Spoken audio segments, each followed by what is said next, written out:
Hello guys, nandito tayo sa ating greenhouse at tingnan yung kamatis ko guys. Oh.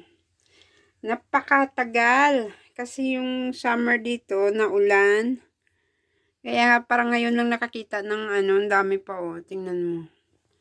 Pero ang niya, yung bagal ng ng bunga. Pero ito, tingnan nyo. Meron tayong ilan na ready to na siya harvest. Kukunin natin yan guys para at least maka-harvest tayo. Pero grabe, ang tagal talaga. Hindi talaga pero marami-rami pa naman siyang bunga. Yan. Andun sa dulo meron din. Ayun. At tapos sige pa yung bulak at bunga niya, pero walang walang araw. Kaya nandito tayo, ikunin natin to siya bago bago malaglag.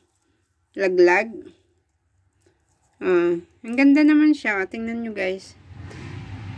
Diba? Ang cute niya. Ang laki naman. Ayan, kunin natin tong isa bago mahinog din. Doon na natin pahinugin sa kusina. Ayan. Halo, ang tagal mapatanggal. Ayan ang cute niya, di ba? Ewan ko anong klaseng variety ng kuwan na to. Yung sa loob, kunin din natin yun. Para at least may kamatis tayo. Ayan, kukunin natin ito. Sabay na natin sa dalawa, no? Ayan. Parehas lang din naman sila ng napakatagal lang ng ang ganda siya.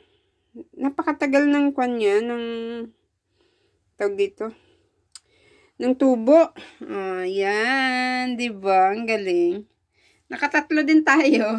Kaya mag-abang na lang tayo sa sa iba. Ang tagal.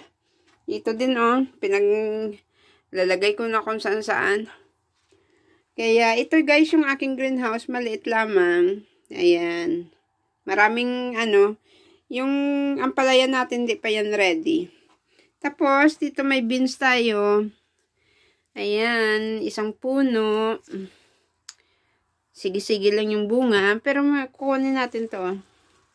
Ayan. Ang ganda niya, diba? Kahit dalawa lang, happy na, no? Kahit nakulang kasi sa init to Kulang sa init yung yung aking greenhouse kasi puro ulan. Kaya yan, ito na lang yung kunin natin. Kaya yung papakita ko next time sa inyo pag lumaki na yung ampalaya ko, palamig na dito, pa-autumn na. Pero sige pa rin siya, sige pa yung bunga niya. Late na talaga. Ayan, napakarami. Pag lumaki na siya guys, pakita ko sa inyo ulit ha. Sige. Ito lang yung nakuha natin ngayon.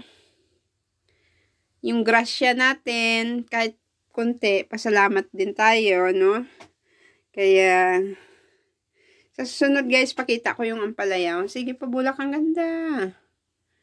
Sobrang ganda niya. Ang daming bulaklak.